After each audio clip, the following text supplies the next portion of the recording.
Hi, I'm Dan Costa. He is Sasha Segan, and this is PCMag Live. We've got a great show for you today. We're going to talk about the top tech news. We're going to pull one cool thing off the shelf in the lab and get to some of your reader questions.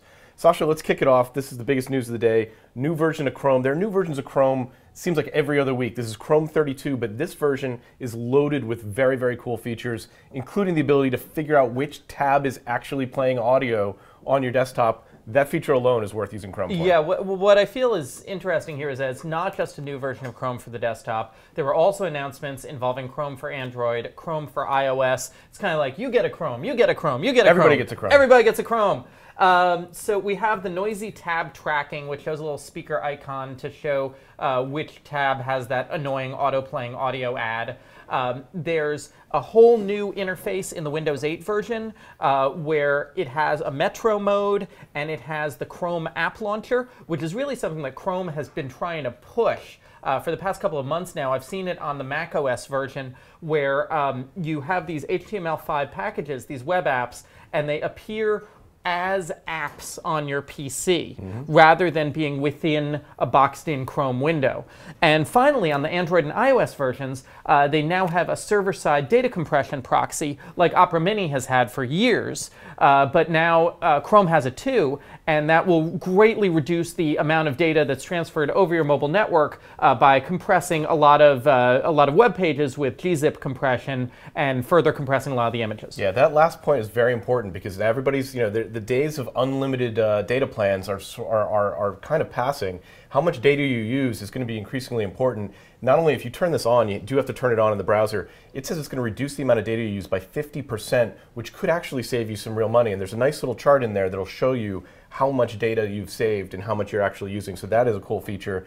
Check out Chrome 32. We'll have a full review on PCMag probably later on today. Also in the news, the FTC has settled with Apple for $32.5 million. Apple needs to pay parents who have kids that went crazy buying apps on iTunes and reimburse them for those charges. This has been a long time brewing, but it's kind of a fantastic thing. If you're a parent, you know this has happened to you. Yeah, and now first of all, $32.5 million is really a slap on the wrist for Apple. This is what the company makes in 7 hours. I wouldn't be surprised if Tim Cook could front this on his personal credit card and get miles for it, okay? Now, previously, Apple settled a lawsuit on this very same situation, so they're saying, why do we have to do this twice? But in any case, it's not going to happen again, because it's pretty obvious that the government does not want this happening again. What happened was that in previous versions of iOS, before March 2011, if you enter your password for in-app purchases, that password is then still effective for 15 minutes. So parents would enter their password to let a kid, buy a coin on, imaginary pet toy shop or something, and then the kid would buy a coin, and then the parent would walk away, and then the kid would buy everything in the store all the time. And enable in-app purchases. I mean, yes. And so the parents would then be struck with a $900 bill for the kid having some sort of, insane purchasing spasm for 15 minutes. Well, that has ended. iOS doesn't do that anymore. And now this is kind of the end of the story there. But it really does show how much kids should not be left alone with devices that can make purchases that don't have parental controls on them. That is the lesson. They've got 37,000 refund claims to process. They've got $32.5 million to hand out. Also in the news, and this was a strange headline that jumped out at me, Rand Paul has joined Snapchat. I don't know why. I don't think I want to know why. But he's just the latest in a long series of people that are using Snapchat for things which I'm not sure it was entirely intended to do. Yeah, I mean, this is just the lemming-like flocking of brands and entities to where they feel the audience is. So Snapchat is the faddish IM fad of the moment. And have you noticed how quickly these apps are coming and going? Like they're appearing and disappearing within, a year or 2 years. Almost as if there was some kind of expiration date on the message that was being presented. Exactly. So so Snapchat is happening at the moment. So everybody feels they need to be on Snapchat. When I was at CES, Intel was telling you to Snapchat them. Does that make any sense at all? Okay, Taco Bell is on Snapchat. Now, admittedly, you want your Taco Bell to go away quickly. If your Taco Bell stays, that is a problem. It's even worse if it comes back later. And there are apps you can use to save your Snapchats so that you can relive your Taco Bell Snapchat experience. I'm sorry. I left a bad taste in your mouth. Let's move on to a reader question. We got a lot of reader questions. This one actually came in via Twitter, and this reader wanted to know, do we have any comparison data on Xbox One versus Xbox 360, PlayStation 4, PlayStation 3? And we actually do have good data. We have all the 2013 numbers in. Sasha will help me read these if he can pull it together.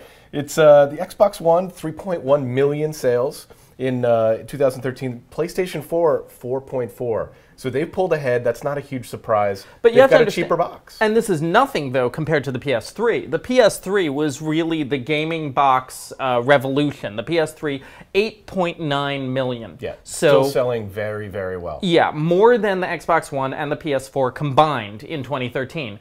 Xbox 360 also doing pretty well at 6.1. Wii U, as we know, was, I don't know if you can call 3 million a failure, but it's definitely no original Wii. It's not in the same class. And I mean, and we'll really see how these consoles do going into 2014, because there's been availability issues. People haven't been able to get them. All the early adopters spoke with their money, but you know, I don't think we see huge surprises here. They're still, I think both these platforms are going to be pretty successful. Oh yeah, they're going to be huge in 2014. So now it's time for one cool thing. We test thousands of products here in our lab in New York City. Every day we pull one thing off the shelf and show it to you live on air. Today, that thing is the Intel NUC, the NUC, Next Unit of Computing. Sasha has it in his hands here. It looks like a small PC because it is a very small PC. But it has some unusual qualities, and it requires a little bit of effort on your part if you want to use the NUC. Yeah, what makes the NUC or the nuke, I'm not entirely sure how to pronounce this, I like to call it the nuke because I think Intel wants it to have a nuclear effect. And Barnes & Noble is still using NUC. Exactly, exactly. And this is not an e-reader. As you can see, it has no screen. But what makes it interesting is this tiny form factor. This is $360. It is a box with a soldered-in Haswell Core i5 processor with Intel HD Graphics 5000, has USB 3, DisplayPort output here. There's an HDMI out as well, gigabit Ethernet, but you have to add your own RAM, you have to add your own storage, you have to add your own Wi-Fi if you want it. There's some little PCIe slots in here, and of course you have to add your own keyboard, mouse, monitor, those peripherals. So it starts at $360, but realistically, to get it really working, you're going to be spending about $600. Yeah. And what makes this special, there's a lot of small form factor kit PCs you can build for $600. But they aren't this small. Yeah. And that's really what makes it special. The question becomes, what can you do, where can you fit an almost pocket-sized full i5 PC in your life?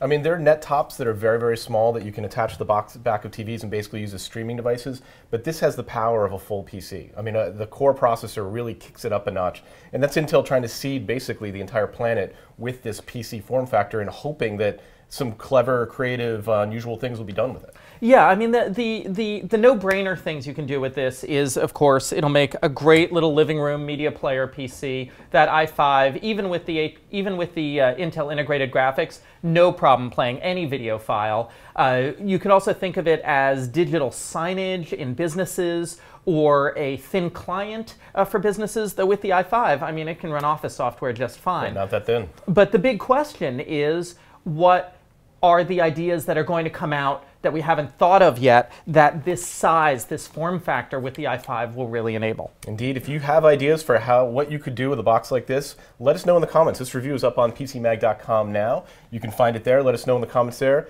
That is PCMag Live for today. You can let us know also what you want to do with the NUC, what you would do with it in the comments on YouTube. Thanks for joining us. We'll have a brand new show for you tomorrow. How's the Taco Bell going down? I'm going to Snapchat my Taco Bell right now.